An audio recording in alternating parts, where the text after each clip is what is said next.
Who do we serve? Well, we serve a variety of people, from architects, interior designers, how those formative years have influenced you and positioned you in your career. How do you make these incredible shapes happen? Can you tell us a little bit about how was it to work in Japan, where the craftsmanship tradition is pretty heavy? Well, welcome everyone. It's my great honor to be here. Welcome you all. Thank you for being here. I want to reiterate my gratitude for Moya and Win for opening the doors of Moya Design and in here and sharing with us, the work that John has been doing in the last few months. So you're seeing not only the best of the best, but the most recent too. I also want to extend my gratitude to Iconic magazine for underwriting the event tonight.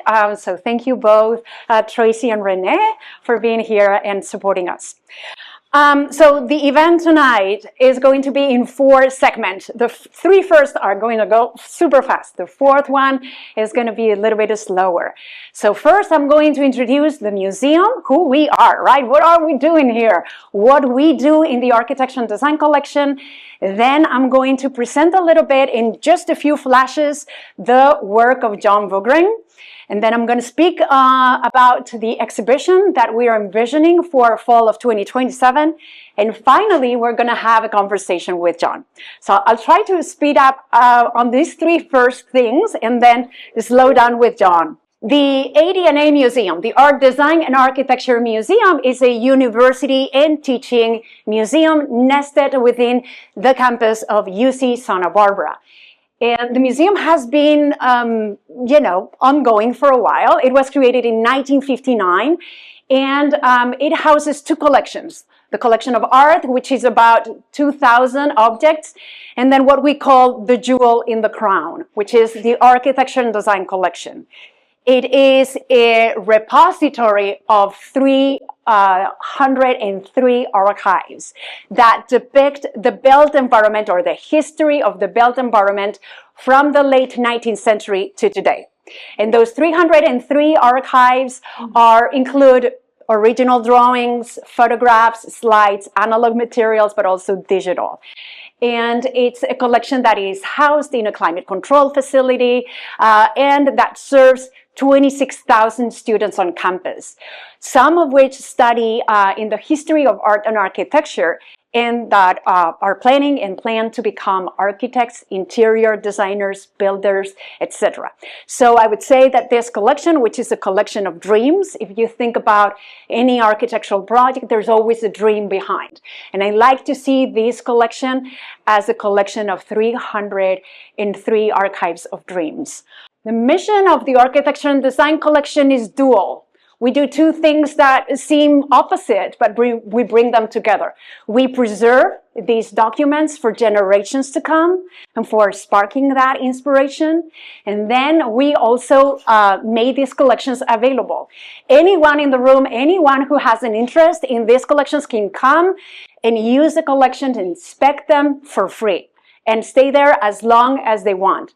Who do we serve? Well, we serve a variety of people, from architects, interior designers, real estate agents, architectural historians, people who come to study the papers, to put together articles, or put together documentaries, or put together even, exhibitions. We lend a lot of our materials to other museums as well. So I'm very proud and happy to announce that our most recent acquisition has been the archive of John Vugrin. His collection His collection has been processed, cataloged, and it's already available for you to look at online. So we're very proud to do that.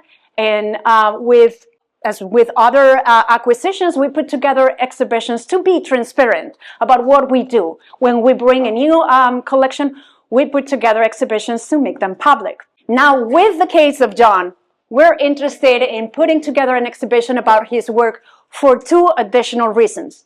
Reason number 1 is because he works by hand.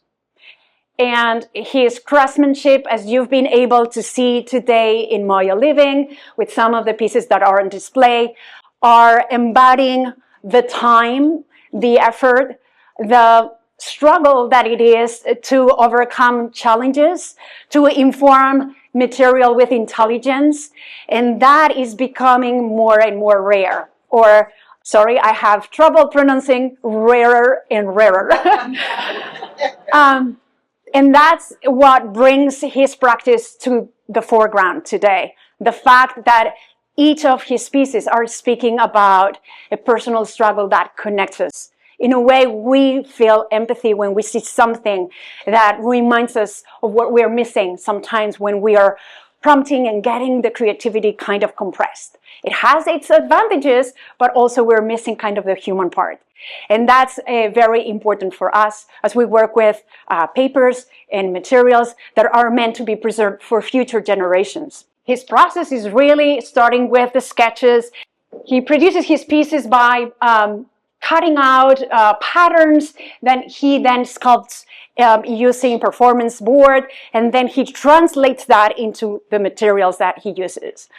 We're also interested in John's work because it speaks of an environmental dimension. What do I mean by that? Well, he's using stone and wood primarily, so environmentally friendly or environmental friendly materials, but also his pieces do not exist in isolation. They belong to greater environments. They are done in harmony, if you want, with the contexts where they reside. Here you can see him working, really by hand. The level of excellence and precision in John's work is truly unique. Every single piece is never repeated. So every project is a different challenge. And as I said, his pieces are bespoke, one of a kind, and tremendously precise. Almost incredibly precise to be done with a hand. Let's take a look at some of the pieces that he's done for the past 50 years. And the exhibition is the first retrospective exhibition on his work ever done. So we are very grateful and thrilled to be the first institution to feature and share his work with the world or the community. But here's John in the 78, producing out of this earth jewel box in this case, and you can see how the very fluid profiles of these pieces are already anticipating a very personal language, artistic language. Here's another early piece that demonstrates how varied his mastery is. He is not only working with wood, but also oftentimes he uses glass. Ask for your attention in the way that the glass is received by the wood in this case, and how it is subtly marking that encounter. That's what makes John work very special. It's really in the details and the craftsmanship, in the finish, in the perfection, in the excellence of his work. I have to say that it also has some sort of anthropomorphic echoes. Who cannot see someone splitting while holding a tray here? Or do you see the legs of a ballerina in this table with the pointy shoes? Jokes apart, one of the qualities that is truly exceptional and that is really marveling for me as an architect is that he's able to model these things in his head in 3 dimensions without the use of a computer. And he's able to translate these highly complex forms into the materials by sanding and by working with his hands again. Just a minor detail that is also important is that his designs are do not only serve the eye. When you look at a detail like that, you want to touch it. It engages the senses beyond the sight. You want to have an interaction with a piece by touching it. And here's also working in marble, so another material. You can see here how he is finishing a piece that is actually one of the legs of that table that you see over there. You see him in action. Of course, in the exhibition, we want to share with the world these very exciting moments of how does he make it happen? Most recently, he's been working with other materials such as concrete And in this case, he's produced 5 different tiles that he has arranged in a random way to produce the light effects. So his work is also dependent on the light, which is immaterial. The play of the material and the immaterial is also very present in his work. His creations go really from the light switch or the door handle to full environments. And that's what makes his practice really unclassifiable. We cannot say that this is only art or only design or only architecture. And that's why we're calling Art, Design, and Architecture to his exhibition. This is a preliminary title. So now I want to take a moment just to give you a few glimpses of what we are planning.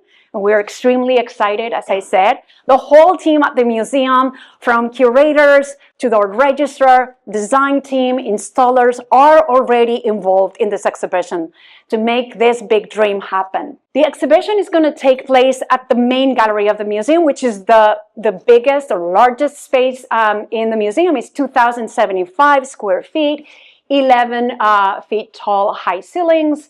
And as with any exhibition, we start compiling what are the objects and the items that he has designed that are not built in. Well, it's not been easy, but we have tracked down 50 years of production and traced where every single item is now located. So the design, we are referring to the way that he works, because for us it's extraordinary how he achieves highly organic shapes by layering the materials, by creating layers that he puts together. They are stacked, as you see on the left image. He bends the wood, he steams the wood, he then secures the form, and you can see on the right the result made out in marble.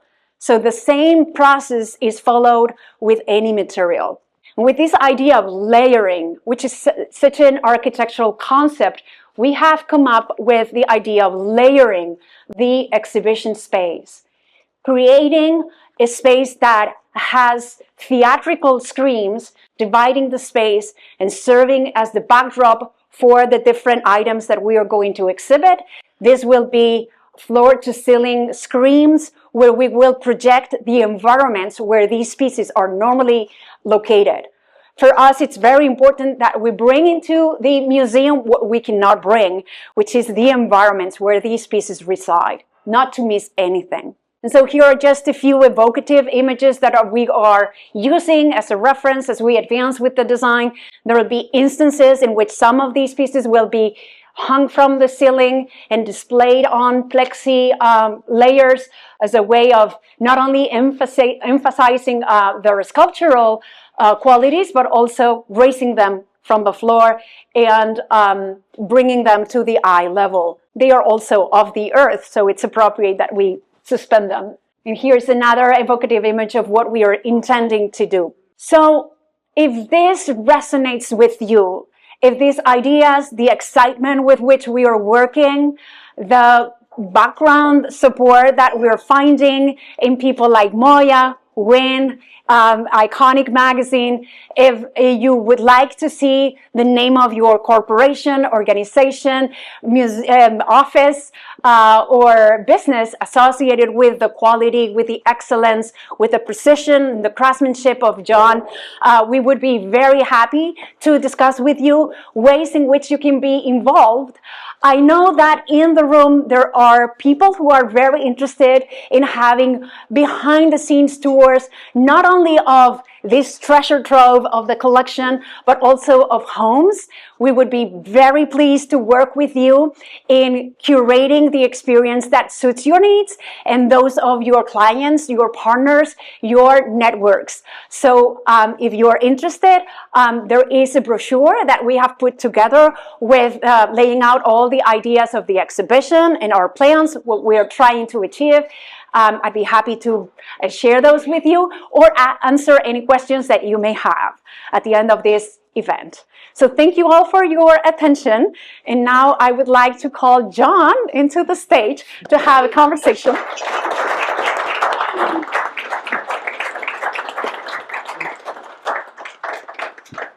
Please John, I want to thank you for being here today. Thank you. It's been a ride. We've been working together for the past 2 years, and he's been tremendously generous in sharing a lot of stuff that I hope you can share with our audience tonight. I'd like to start by the beginning. Your school days. You studied at San Diego State University as an undergrad, then you went to Virginia, to the Commonwealth University there. And I have brought this photo of Jack Hopkins because he was one of your professors, as I understand. And I'd like you to talk about how those formative years have influenced you and positioned you in your career. Yeah, is this working? Yes. At that time, it was like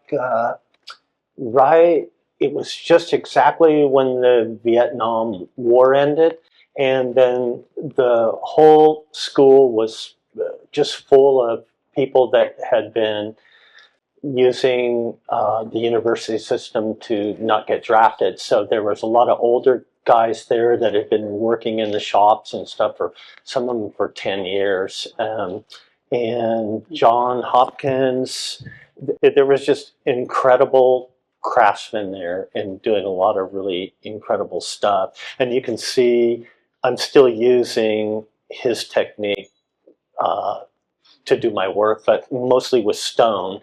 The guy was an incredible work. Mm-hmm.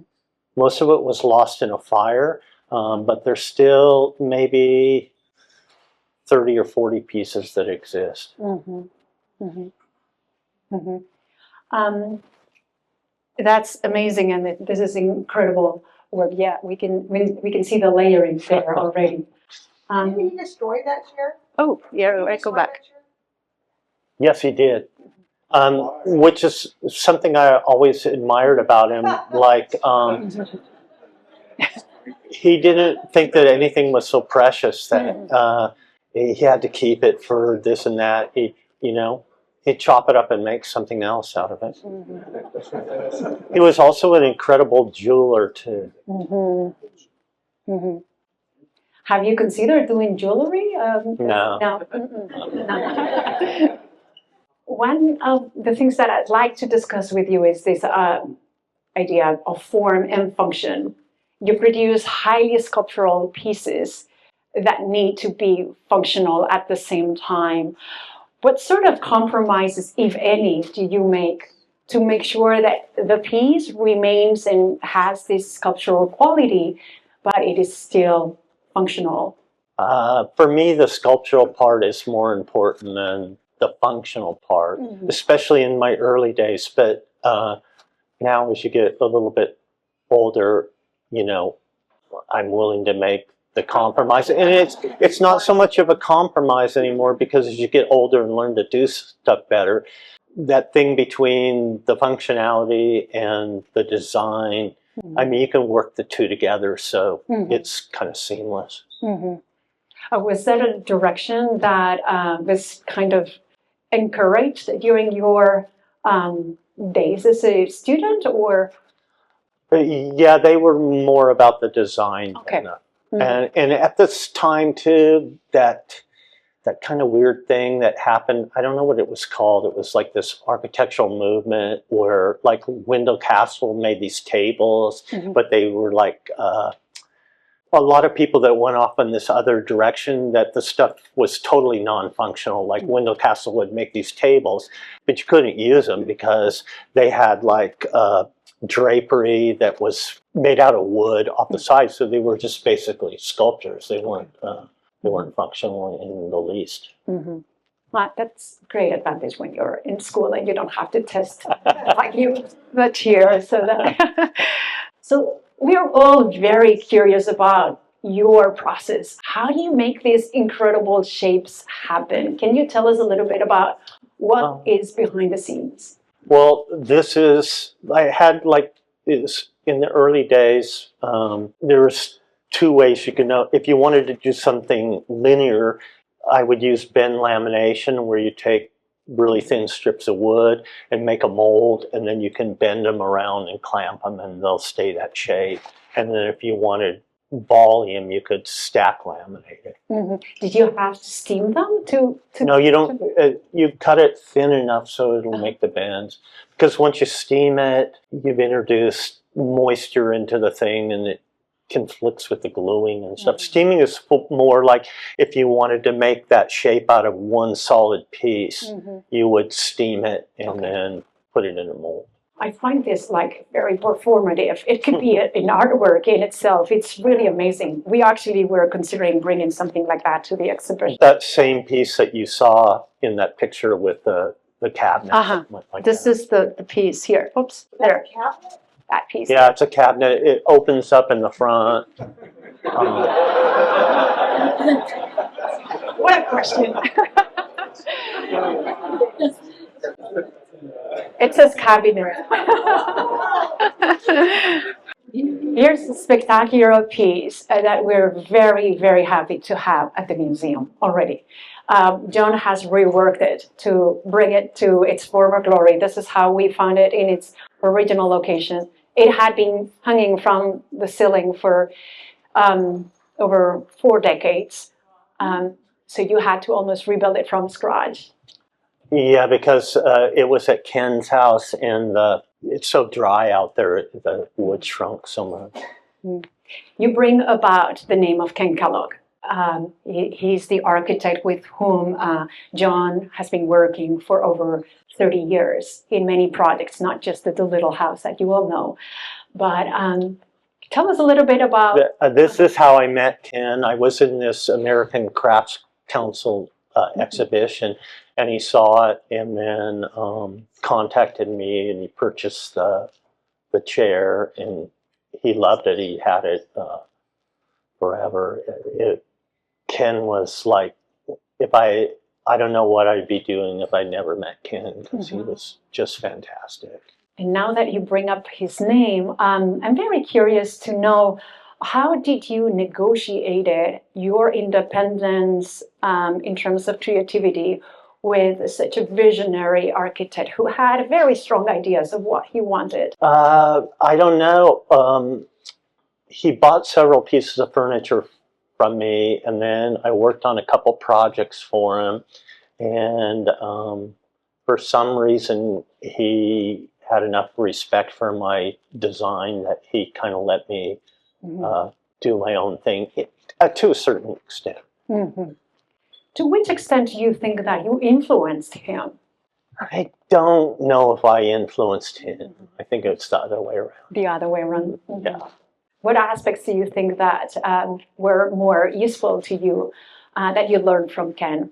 Mostly, his use of shapes, and the thing that was so great about him is, like, there's nothing on any house that he couldn't do himself. I mean, he was a fantastic builder and craftsman. He wasn't like completely on the fine details and stuff, but he could build anything. And he understood mechanics and all that stuff. He was fantastic. He calculated all of his structures, and you can see here one of them. This is the Yen House in La Jolla. He was able to calculate. We have in the archive, we also have Ken's archive. It's full of calculations made by hand. And here's the chair. You can see it in the detail. This is a photo by Julius Schulman of the interior of the Yen House, where the chair that he bought from you is featured. Let's talk about fun and going a little bit crazy or off the track. What role does fun and play in your work? Pardon me? What role does, having fun with what you are building, play within your practice? I never thought about it as fun, but what? Dashboard. How did that go? Because Ken had this car that he just loved, and he had it for years. And then I don't know, he must have saw wooden dashboards in older cars, and then he just really wanted to do this. And he was working, he did a lot of these chart house restaurants, but he did the good ones, not the other ones.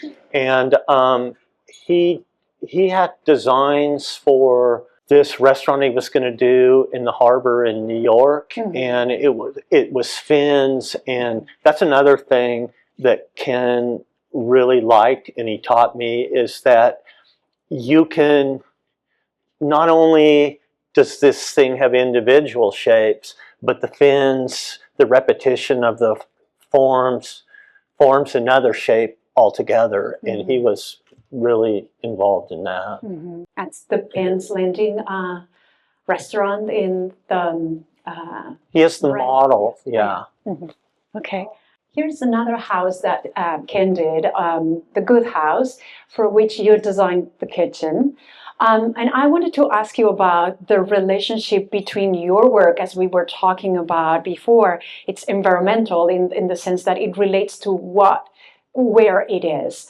How does the architecture frame influence your work? Can you tell us about that relationship? Yeah, this Guth House, the son, when they had a son, and when he was 16, he had a car accident and he became a quadriplegic. And he was in a wheelchair all the time. So we designed this kitchen so that he could roll around it and get around.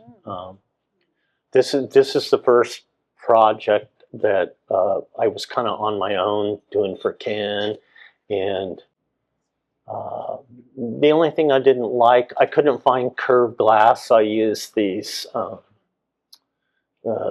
individual pieces, and it looks a little weird to me. I mean, it would have been so much nicer if that was just a curved piece of. I love how the countertop actually, it's like a wave. It goes down. The current owner is complaining that he cannot put a fruit bowl here. Yeah, it's a Lazy Susan. Ken loved Lazy Susans. Let's talk a little bit about your clients. This is a work that you did with Jim Hubble as a client. These are 8 doors that he was commissioned to do for a palace in Abu Dhabi. Can you tell us a little bit about your relationship with clients beyond Ken? I was just a mechanic on this project. None of it's my design. The only thing I brought to it was the technique and showing that Jim that, like, even if you're inlaying these horses, that if you did the inlay thick enough, you could do like a bas relief on it and get shapes besides just the change in color. How was it to work with another artist in that regard? I like working with Ken a lot better. Okay. To me, you know, Jim was okay, but his stuff was like so influenced by Gaudi, but I never felt like really went beyond that, whereas Ken's just in another universe. And talking about very spectacular and exceptional places, Jim Hubble built over the course of many decades a spectacular property with many different pavilions that is called Ilan Lael. We would love to bring you there if you're interested. Where is it? It's in Julian. It's not far away. Yes. We're going to go to another geography. Let's go to Japan. This is the Hoshino Chapel in Karuizawa, 2 hours by train from Tokyo. It's northwest of Tokyo. And this is another building by Ken Kellogg in which John worked and produced beautiful pieces for the interior, such as the pew. This is the interior view of the chapel with the altarpiece, the podium, and the pews, but also with other details like the offering box and the doors. And the stonework. You did the stonework too? Yeah, well, I didn't actually put the stones in, but I supervised it. And Ken had a technique that he taught me where you take, like if you're going to build a stone wall and it's curved, you get a thin like this was probably like 1/2-inch thin steel, and you place it in space like you drew a line across the, wherever you want to go, and you do one at the top and the bottom, and then the other thing, and then by doing that, it doesn't really matter what the shape is. You can just take a straight edge between this point and this point if you have the steel rods, and you can make any shape you want. How was it to work in Japan, where the craftsmanship tradition is pretty heavy? What takeaways did you have about your experience working? It was pretty unusual. The workshop, this company that had, they were hotel people, and they had the wedding business, and they also had a factory where they made the traditional houses out of soji paper and all traditional, like they would build in this factory. I say a factory, but it was like something out of 1500s. But they would build the whole house in the factory with all the joints cut, and they would, assemble it, make sure everything fit, and then take it out to the place. So it was pretty strange to be working in that environment, doing this kind of stuff. But it was fun. Witnessing the craftsmanship in the country, going to remote places and seeing. No, I didn't. Okay, so this I was just on site all the time. And did you do this on site over there? Yeah, and that factory was on site. They had like a compound where they built the. Okay, so you worked there. Yeah. How long were you there? Maybe 6-8 months. Supervising also the architecture work, so you had multiple hats. Yeah, in this case. but I didn't have much else to do. Okay. Here you can see the interior again with the views that you built and the details. It's really resonant with the space. Again, environmental design. Talk about this one. This is the fireworks, of course. John, you've been working in this house for how long? 30, 35? Off and on. There was like an 8-9 year period I didn't work on anything. As you see the house now, in retrospect, now that you are no longer working in it, what does this represent to you? I think it's the apex of Ken's work. I mean, this was this really fantastic building. I mean, the fact that there's 2 of these columns that actually touch each other, but other than that, it's just a series of basically umbrellas that are on different levels with glass in between the umbrellas to weatherproof it. Any reactions to what you did? Yeah, I'm pretty proud of that. Good. What is amazing is that you bring all these pieces in dialogue, even though each of them is done with a different material. Well, the fantastic thing about working on something like this is you couldn't take any piece of furniture here and put it in another house. It just wouldn't even make any sense. Everything. Well, Ken's work was the same way. I mean, you couldn't take this house and put it in Orange County. It just wouldn't make any sense because it's like site specific. How did you envision this space? Well, Ken had actually, he just said, there's going to be an art table there, and at first he didn't want these shapes like that. He wanted to just take rebar and bundle it and tack weld it together.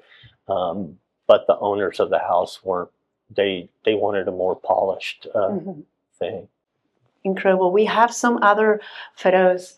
And as you can see here, every single object has its own identity. The chairs are done with wood, the dining table with marble, then the lighting fixture is done with frosted glass, then there is the concrete and the rock work. Did you? That chair is out of place. There's like 7 of these chairs, but over here there's a glass desk that all the details, because they were so into Indian art and stuff like that. You know those Navajo belts with the silver and all that stuff. So the desk, all the knobs and stuff are made out of turquoise and silver, and this chair there went with that. So I don't know. The table continues outside, which is really amazing how this is cantilevered in both sides of the wing or the pillar. Here's the fireplace, handrail. Everywhere you look, you see craftsmanship. And This was really nice. When Ken and I were doing this, I was like taking really thin metal rods and like hot gluing them together, and then stucco work up above. It changed several times because Ken wasn't satisfied with the shapes and stuff, so it got busted out a few times, and then and we would build the shapes with the metal rods in place. talking about metal rods, can you tell us a little bit about the Sputnik lights? The house ended up being pretty dark when you were in there, so I don't know. I always liked those shows that showed the the Russian satellites and with the spokes coming out. So I don't know, made that.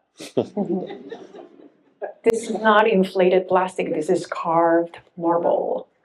Yeah, I was living in Carrara because I was making a bunch of furniture, and there's all these little shops in Carrara. There's miles and miles of fabrication shops, but there was a guy that had a big lathe, and so he turned the rough shapes for me. That's one piece, two pieces, and then all the little things. He turned the things on the lathe, and then I glued them up and shaped them. I'd like to wrap up at least my questions and open it up for the audience questions. Talking a little bit about technology. Very recently, we 3D scanned one of your tiles and 3D printed it. How do you see your work being supported by technology? What are your feelings about the use of, digital technology?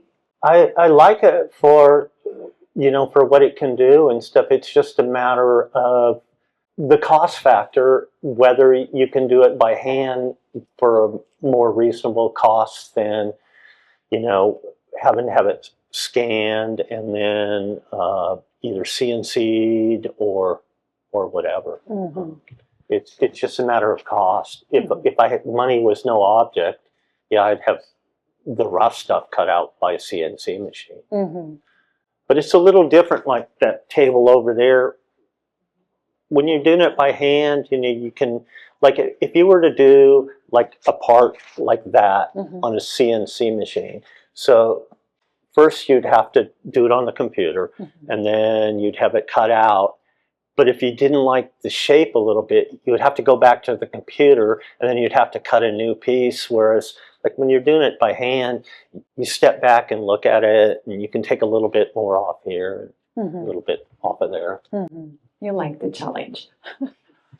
I just like, the eye and hand thing. For sure. That's a beautiful way to summarize it. I want to give everyone the opportunity to pose a question or two. So does anyone have a question for Joan? When I first saw the Calendula house, I was just mesmerized by the driveway and the Sputnik light, or whatever we call this light. But the driveway, and then I asked you the golf cart path. I asked you, how did you get the trays to do that? How it folds down, how it was from one quarry, how you never cut one rock.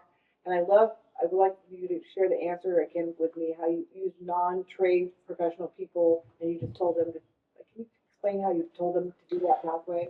Well, remember the Hoshino Chapel, and I said, set up the rods. Well, in the stonework at the Doolittle place, I would draw in space with the thin metal rods, and then either shape a piece of plywood between the 2 points and then just show the guys how to, as long as they have this, like say this is a rod, and they put the rock in there, as long as that thing touches that thing, then you don't have to be like some stonemason from the Middle Ages to do that.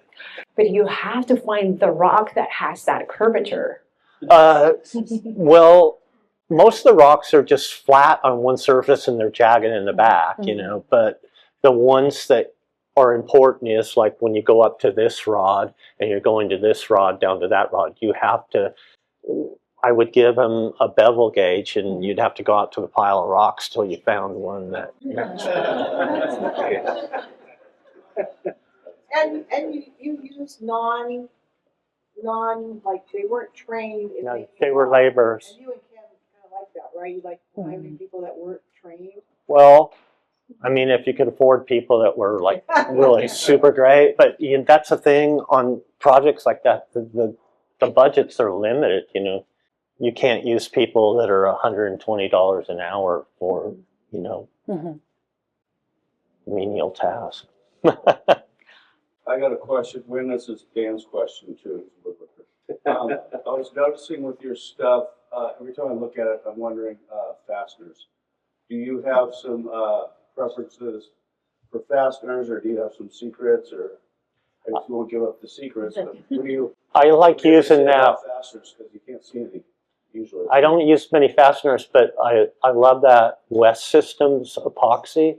It's a glue that's made for racing boats. I think that's how they developed it, and it's fantastic. As long as you have enough time to clamp it up. Leo. So I visited a number of Kellogg houses and I went to Doolittle with you, John. And I couldn't help but feel that the houses are so cinematic. And I'm wondering, did you ever meet H.R. Geiger? Did he ever go to the Doolittle house? I kept visiting the Doolittle house. I just kept thinking of Alien. So I'm wondering, did he ever see that house? I don't know. I don't think so, because the Doolittles were like super private. I think the whole time I worked there for them, which was like, I don't know, maybe 15 years or something when they were there. They never even, the only people that ever visited the house was his brother and sister-in-law. They never had a dinner party. They never did anything. And well, during the construction of the house, only one person was ever allowed to photograph it. So they kept it under wraps, which I wish they would have, the current owners would practice a little of that, because I really don't like the fact that it's been just in every magazine for every cheap product, and sitcom, or not sitcoms, what are they called, reality TV shows and stuff like that. I mean, it really cheapens the work. This is the dining table, 4 people, and a really small dining area that we see in the room. So yes, very private and very secluded. Yeah, they were wonderful people.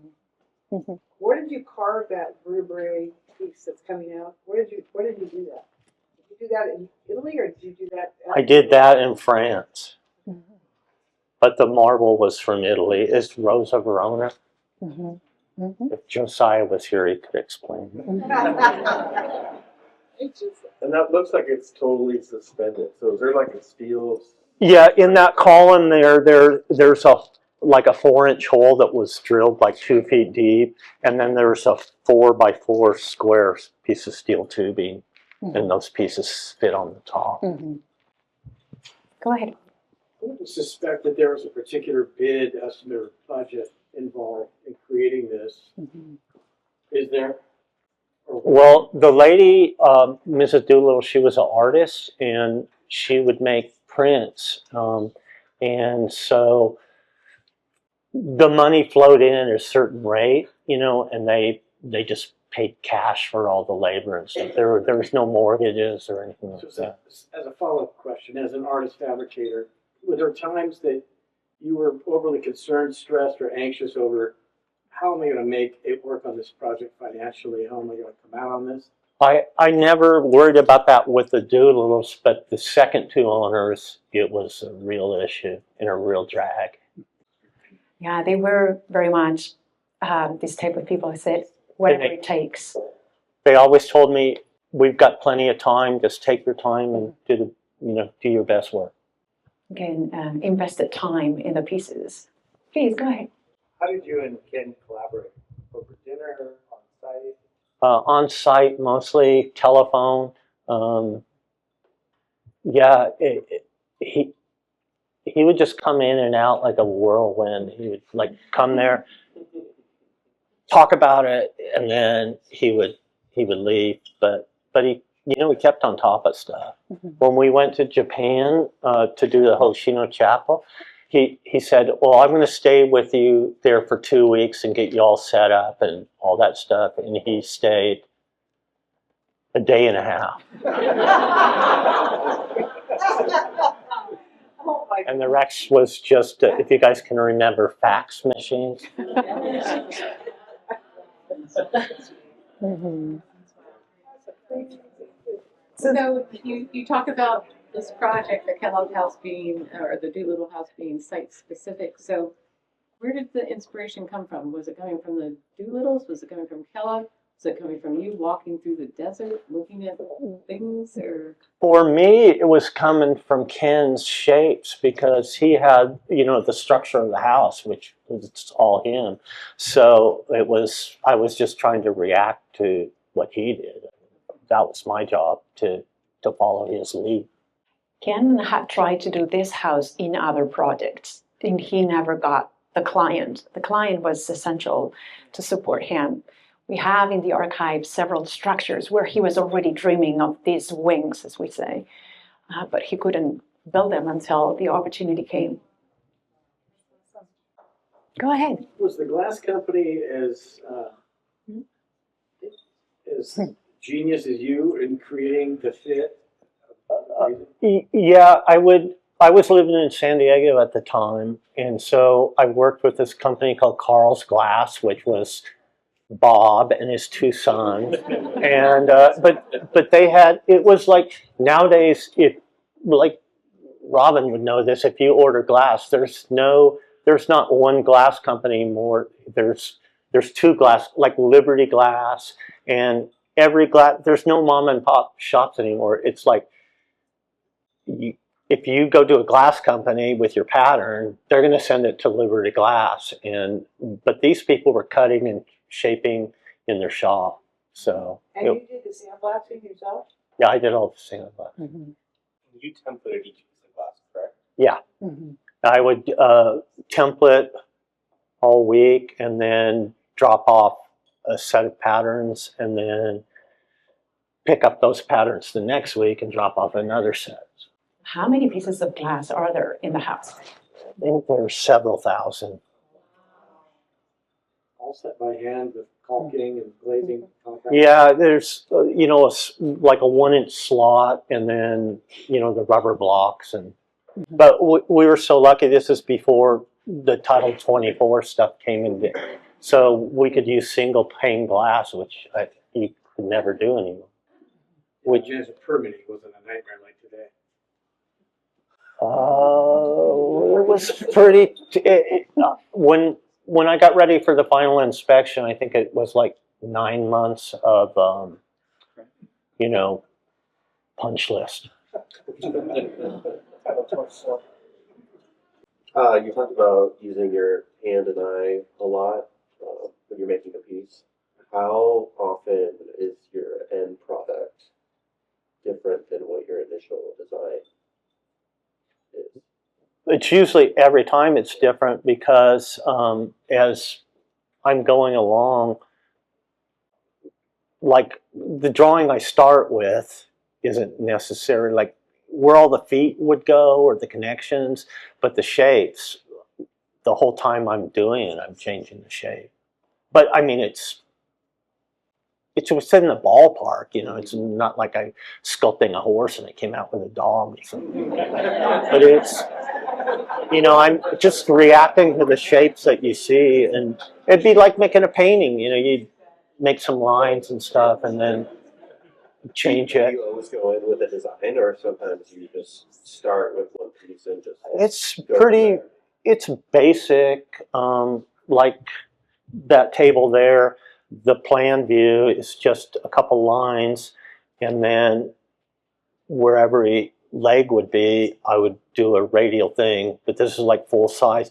But then I would plot, the important parts are the arms, the top of the arm and the leg, and where the central axis is. So I would just make a chart, say this has to be from this point has to be so many inches back. And so a lot of math. So you make maquettes? You do like a little prototype? Yeah, I do, because I discovered this foam. It's called precision board, and you can shape it super easy and glue it up. So, but they're kind of crude, but I do make because before I start carving the thing, I want to see like, is this going to work? Or... Yes. Is there a frustration level that appears on the project? The only with people, but not with. But no, I never get upset with the materials or anything. No, that's the hard part about making stuff. It's not making it. What was the impetus for the bedroom in that, I would call it like inside that flower? What was the impetus for that? The impetus is like you're in this thing, but you can't see it from the photograph. But when you're up there, the wings are layered, and so when you're in the bedroom, you have a clear view out across the desert through the clear stories. Mm-hmm. That's all Ken figuring that stuff out. Mm-hmm. You were going to say? Yes, I was going to ask, for the table, the vase, the stone, you said that you have to carve it in France? I didn't have to, I was living there. Ah, okay. Got it. But everything is carved in that sense. No, after I got done the house, the Doodles didn't care where I lived, so I chose to go there and live, and then I would fabricate. Some costs if you had to travel to. No, I was living there. That's good. Yeah. But I had asked you when you did the downstairs room for the sun, the yellow marble that I love so much, and I said, where did you fabricate this marble? And you said, in the driveway at the Doolittle house. Is that true? The downstairs bedroom of the sun. Oh, the bathroom, the yellow stuff was done in Italy, but the bathroom was done in the driveway. Do you have any pictures? Well, no, but I had a full workshop there. There are construction photos in the archive, so you're very welcome to come and see them. Greg and I did mention Greg Sims has been documenting all of John's work, and it's very important, and he's been really putting his heart and soul into it. But when you see the drawers that John made in that it's all marble curved, you can put a piece of paper in between those drawers. The reveals are so tight, so right on. It's uncanny. That's why I chose. At first I was making stuff out of wood. The chairs are okay, but the cabinetry up in the master bedroom, I dried the wood for 6 years before I started. And when I made the stuff, the reveals between the drawers and stuff were real tight. But after 15 years, I mean, it's embarrassing. Like, they're at least 3/8. They're 3/8 of an inch.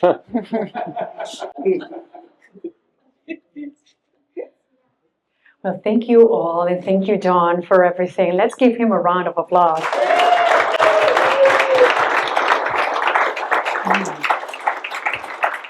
Thank you, Moya, and thank you, Wynn.